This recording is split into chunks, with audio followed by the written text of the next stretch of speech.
Morning students. आज हम पढ़ेंगे polar and non polar dielectrics और पोलराइजेशन ऑफ डाइलेक्ट्रिक स्लैब। इसके लिए पहले हम कुछ डेफिनेशंस को पढ़ते हैं जो है हमारे पास। फर्स्ट है कंडक्टर, इंसुलेटर और डाइलेक्ट्रिक्स। कंडक्टर और इंसुलेटर ऑलरेडी आप छोटी क्लास में पढ़ चुके हो, लेकिन हम इसको एक बार रिवाइज कर लेते हैं। What do you mean by the conductors? Conductors are the substance that conduct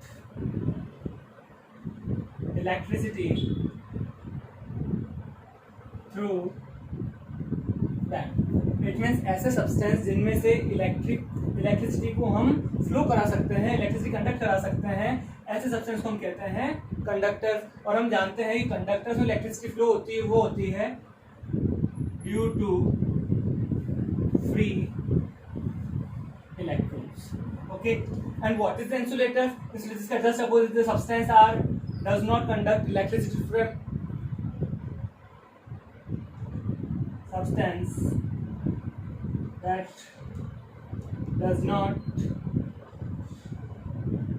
conduct electricity through them. That substance are called insulators. Examples wood and so many, wood, rubber. But what is the dielectric? ये हमारे लिए नया topic. Dielectric होते क्या हैं? Dielectric are the such substance that does not conduct electricity, but by applying the electric field, they behave like a conductor. हम क्या करते हैं? It does not conduct electricity, but on applying electric field apply करने के बाद some charges are induced on its surface. ऐसे substance जो electricity को कंडक्ट नहीं कराते हैं, लेकिन जब इनके ऊपर इलेक्ट्रिक फील्ड अप्लाई किया जाता है या फिर किसी एक्सटर्नल इलेक्ट्रिक फील्ड जिनको रखा जाता है, तो इसकी सरफेस के ऊपर कुछ चार्ज इंड्यूस हो जाता है। ऐसे सब्सटेंस को हम कहते हैं डाइलेक्ट्रिक। अभी हम इनको आगे और डिस्कस करेंगे।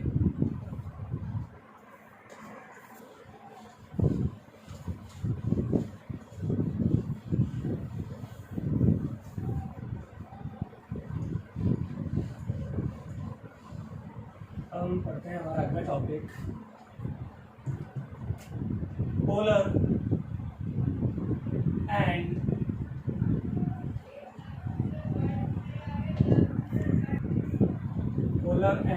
Non polar dielectrics. क्या होते हैं polar and non polar dielectrics? पहले हम इसमें पढ़ेंगे नॉन पोलर डाइलेक्ट्रिक्स। हमारे लिए समझना आसान हो जाएगा इसको पहले पढ़ने से। Non-polar dielectrics. If the centers of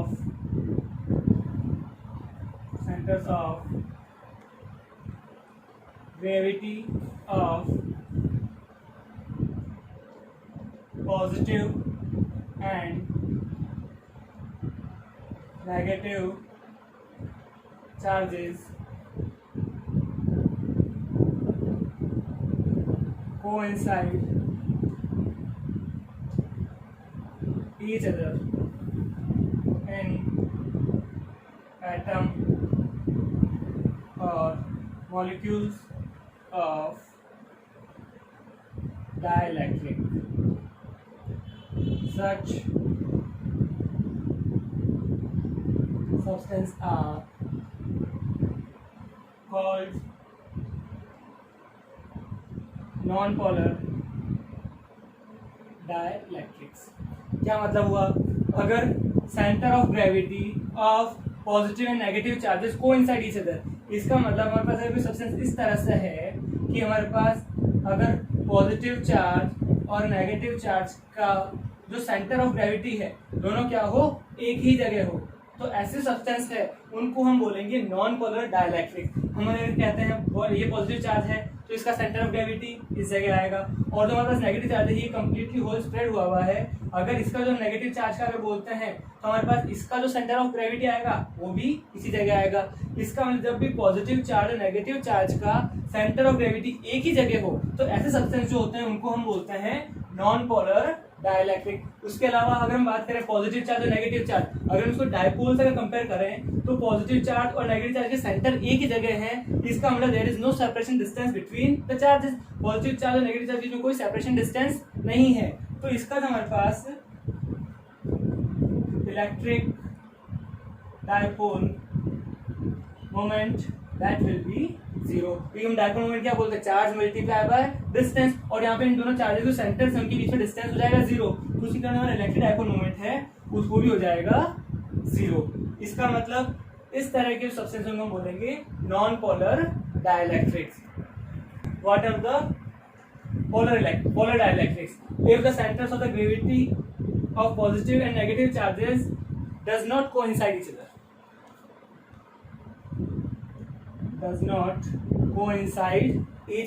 इस तरह के जो सब्सटेंस होंगे उनको हम बोल देंगे पोलर डाइलेक्ट्रिक्स। कैसे दिखते हैं वो ऐसे, अगर हम बात करें ये हमारे पास पोलर डाइलेक्ट्रिक्स की तो क्या हो जाएगा, अगर हमारे पास ये है पॉजिटिव चार्ज और ये हमारा है नेगेटिव चार्ज, तो ये जो डायग्राम है ये जो सब्सटेंस है इसमें क्या है, पॉजिटिव चार्ज का सेंटर तो है यहाँ पर और नेगेटिव चार्ज है हमारे पास इस तरफ। तो जो दोनों सब्सटेंस हैं, दोनों चार्जेस है, पॉजिटिव चार्ज और नेगेटिव चार्ज, इनके सेंटर्स हैं दोनों के बीच में कुछ डिस्टेंस है, दोनों एक जगह नहीं है, तो इस तरह के सब्सटेंस है उनको हम बोलते हैं पोलर डाइलेक्ट्रिक। इसका मतलब जो पोलर डाइलेक्ट्रिक है उसमें जो चार्ज है सेपरेट हो जाता है, पॉजिटिव चार्ज अलग हो जाएगा, नेगेटिव चार्ज एक हो जाएगा, सेपरेट आउट है, इट मींस पोलर डाइलेक्ट्रिक्स। और अगर सेपरेट आउट नहीं है, दोनों सेंटर एक ही जगह, तो हो जाएगा नॉन पोलर डाइलेक्ट्रिक्स। और साथ ही साथ जब हम बात करते हैं इलेक्ट्रिक डायपोल मोमेंट की, जो पोलर सब्सटेंसेस है इनका कुछ न कुछ नॉन जीरो होंगे, ये इनका जो इलेक्ट्रिक डायपोल मोमेंट है वो जीरो नहीं होगा, कुछ न कुछ उसकी फाइनाइट वैल्यू होगी हमारे पास।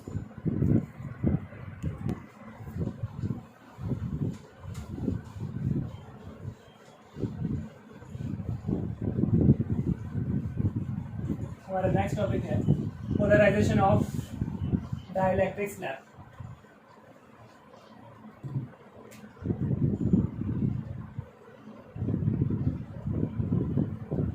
पोलराइजेशन ऑफ डाइलेक्ट्रिक स्लैब क्या मतलब है, जब हम किसी डाइलेक्ट्रिक स्लैब को किसी इलेक्ट्रिक फील्ड में रखते हैं तो उसका पोलराइजेशन होता है। किस तरह से, पहले हम एक काम करते हैं, हमारे पास अगर कोई दो मेटालिक प्लेट्स हैं, दोनों प्लेट्स के ऊपर चार्ज है, इसके ऊपर पॉजिटिव चार्ज है और साथ में इस प्लेट के ऊपर नेगेटिव चार्ज है, तो इसकी जो हम कहते हैं सरफेस चार्ज डेंसिटी, इसकी सरफेस चार्ज डेंसिटी है सिग्मा और इसकी सरफेस चार्ज डेंसिटी है minus sigma.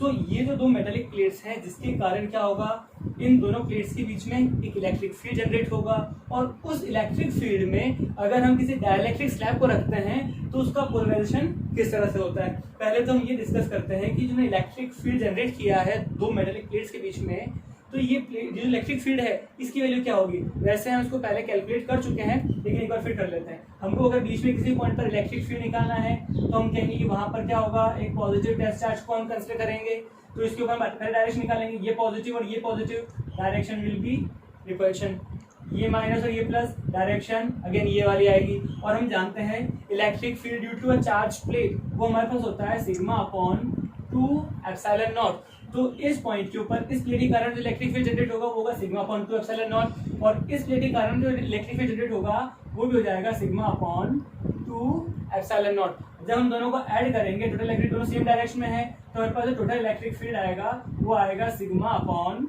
Epsilon nought. So electric field between the plates is sigma upon epsilon nought. ठीक है, तो हमारा पहला काम कंप्लीट हुआ, हमने इलेक्ट्रिक फील्ड को जनरेट कर दिया। जब हम क्या करेंगे, इसके बीच में डाइलेक्ट्रिक स्लैब रखते हैं, इसको हम जनरेट कर रहे हैं EO।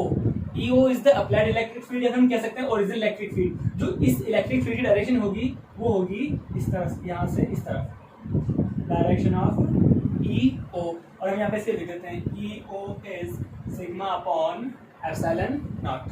ठीक है, अब हम क्या करते हैं, हमारे पास एक डाइलेक्ट्रिक स्लैब है। ठीक है, ये हमारे पास क्या है, डाइलेक्ट्रिक स्लैब है। जब इस डाइलेक्ट्रिक स्लैब को हमने इलेक्ट्रिक फील्ड में नहीं रखा है तो हमने कहा ये जो इसके एटम हैं, इसके एटम जो होंगे वो होंगे नॉन पोलर। नॉन पोलर का मतलब हम पढ़ चुके हैं, नॉन पोलर का मतलब होता है कि इसके अंदर जो पॉजिटिव चार्ज और नेगेटिव चार्ज हैं दोनों के सेंटर एक ही जगह होंगे। इसका इलेक्ट्रिक डाइपोल मोमेंट क्या हो जाएगा, 0। लेकिन जब हम इस डाइलेक्ट्रिक स्लैब को इस इलेक्ट्रिक फील्ड में रखते हैं तो हमारे पास क्या होगा, हमने क्या किया, इस डाइलेक्ट्रिक स्लैब को उठा के इस इलेक्ट्रिक फील्ड में रख दिया।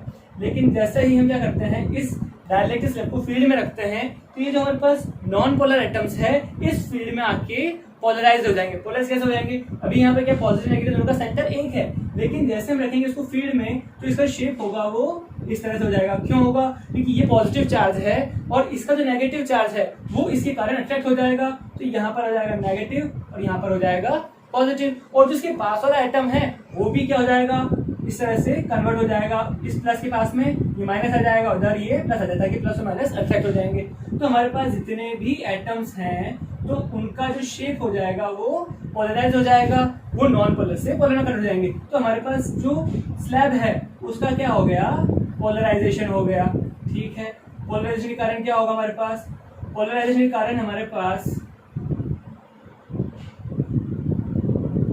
जो स्लैब है, स्लैब की ये वाली जो सरफेस है, इस सरफेस के ऊपर टोटल नेगेटिव चार्ज आ जाएगा, और ये जो पॉजिटिव है, ये जो सरफेस है इसकी डायरेक्टली स्लैब की इस फेस के ऊपर पॉजिटिव चार्ज आ जाएगा। इसका मतलब after the polarization of slab an opposite charge is induced on the surface of slab. जो स्लैब है उसके जो फेसेस हैं उसके ऊपर अपोजिट चार्ज इंड्यूस जाएगा। ये प्लस है तो इसके पास में सारा माइनस आ गया, और ये माइनस है तो इसके पास जो फेस है डाइलेक्ट्रिक की उसके ऊपर पॉजिटिव चार्ज आ जाएगा। लेकिन अब हुआ क्या, हमारे पास एक इलेक्ट्रिक फील्ड है EO, E original, due to electric field इस इन दो मेटल प्लेट के कारण जो डायरेक्शन है इस तरफ। लेकिन ये जो हमने क्या किया, ये जो स्लैब का पोलराइजेशन हुआ इसमें चार्ज इंड्यूस्ड हो गया। ठीक है, तो इसके कारण एक इलेक्ट्रिक फील्ड और जनरेट हो गया। ये सारे प्लस एक तरफ हैं और इधर सारे माइनस हैं, तो इस प्लस और माइनस के कारण एक इलेक्ट्रिक फील्ड और जनरेट हो गया। उसकी डायरेक्शन होगी ये, और उसे हम कहेंगे electric field due to polarization. ये हमारा E ओरिजिनल प्लेट के कारण जो हमने अप्लाई किया था, ये हमारे पास है electric field due to polarization. लेकिन जो हमारे पास दोनों इलेक्ट्रिक फील्ड हैं वो होंगे जस्ट अपोजिट। इसका मतलब हमारे पास जो E नेट आएगा, E रिड्यूस जाएगा, जो हमारे पास नेट इलेक्ट्रिक फील्ड बचेगा that will B EO minus EB। जो हमारे पास ओरिजिनल इलेक्ट्रिक फील्ड है उसमें से जो पोलराइजेशन है उसका जो इलेक्ट्रिक फील्ड प्रोड्यूस हुआ वो लेस हो जाएगा, तो हमारे पास ये आ जाएगा net electric field. This value of E is called reduced value of electric field. EO original electric field due to polarization, और ये जो होगा जो इन दोनों का सब्सट्रैक्ट है reduced value of electric field, this is called। Next हम इसमें पढ़ेंगे, एक डेफिनेशन आती है that is dielectric constant denoted by capital K। ये जो हमारे पास होता है K is equal to EO upon E।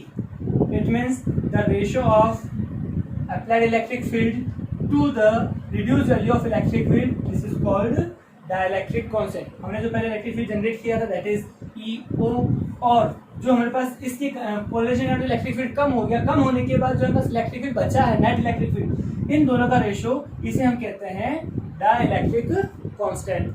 Next definition हमारे पास आती है polarization density. Polarization density denoted by capital P। अभी जब पोलराइजेशन डेंसिटी है ये क्या होता है, हमने कहा जब स्लैब को इसके अंदर रखा तो ये जो स्लैब है ये पूरी पोलराइज्ड हो गई, लेकिन इसका मतलब क्या हुआ, जिसके एटम्स है उसमें डाइपोल मोमेंट जनरेट हो गया, इंड्यूस्ड डाइपोल मोमेंट। तो हम जो हमारे पास P है इसको हम कहेंगे induced dipole moment divided by total volume of the slab. जो भी स्लैब है इसका वॉल्यूम क्या होगा, ठीक है। कैपिटल P जो इंड्यूस्ड डाइपोल मोमेंट हम बोलते हैं, डाइपोल मोमेंट होता है चार्ज मल्टीप्लाई बाय डिस्टेंस। तो ये जो चार्ज जनरेट हुआ है इसको हम बोल देते हैं QI, चार्ज इंड्यूस्ड, ठीक है। QI मल्टीप्लाई बाय जो इसका पीछे डिस्टेंस है, डिस्टेंस हम कहते हैं if D is the distance of this slab. ये जो पूरी स्लैब है ये जो साइड है उसने कह दिया D, तो मल्टीप्लाई बाय D, ठीक है। और साथ ही बात करेंगे वॉल्यूम। वॉल्यूम अगर हम कहते हैं ये स्लैब है, स्लैब के अगर ये वाला एरिया होगा इस फेस का, हमने कहा उसको अगर A कहा तो A multiply by D, area multiply by height हम बोलते हैं। तो ये वॉल्यूम होता है लेकिन यहाँ पे हाइट की जगह डेप्थ आ जाएगा, ये साइड D है। तो हमारे पास इससे वैल्यू आती है P is equal to QI upon A। और हम जानते हैं चार्ज पर यूनिट एरिया, इसको हम बोलते हैं सरफेस चार्ज डेंसिटी। इसका मतलब यह है कि मैं इसको डिनोट कर सकता हूँ sigma P। Sigma is the surface charge density, it means P is equal to sigma P। चलिए ये हम इस इक्वेशन को बाद में काम में लेंगे। जब हम इसको आगे सॉल्व करते हैं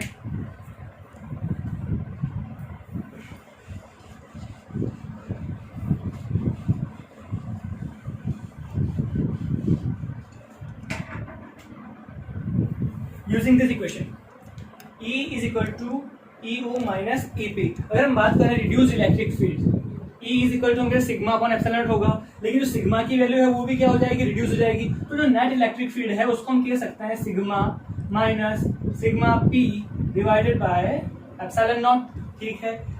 sigma upon epsilon nought minus sigma P upon epsilon not.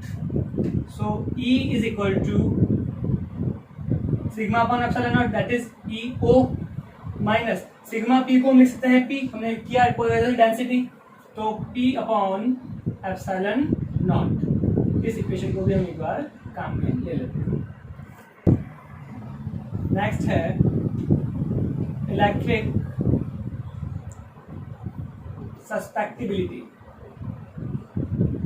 Electric susceptibility इसका मतलब क्या हुआ, जब हम बात करते हैं पोलराइजेशन डेंसिटी, तो एक्सपेरिमेंट से हमको पता चलता है कि जो पोलराइजेशन डेंसिटी है ये डायरेक्टली प्रोपोर्शनल होता है electric field, reduced value of electric field and epsilon not, इसके डायरेक्टली प्रोपोर्शनल है। जब इस हम सिंबल को हटाते हैं तो हमारे पास आता है P इज इक्वल टू काई E epsilon not. This is the proportional constant जिसे हम कहते हैं इलेक्ट्रिक सस्पेक्टिबिलिटी, और ये हमारे नया वर्ड है, इसको हम बोलते हैं काई। अगर इस P की वैल्यू को हम इस इक्वेशन में रखें हमारे पास क्या आएगा, E is equal to EO minus chi E epsilon naught upon epsilon not. इस एप्सिलॉन नॉट से ये एप्सिलॉन नॉट कट जाएगा, E is equal to EO minus chi E। Solving it, अगर हम इसको इधर ले आते हैं E plus chi E is equal to E naught, E common आ जाएगा, 1 plus chi is equal to E naught. अगर हम इसको नीचे ले आएंगे तो 1 plus chi is equal to EO upon E, और हम EO अपॉन E को हम बोलते हैं K, that is dielectric constant is equal to K. So this is the one most important, K is equal to 1 plus chi.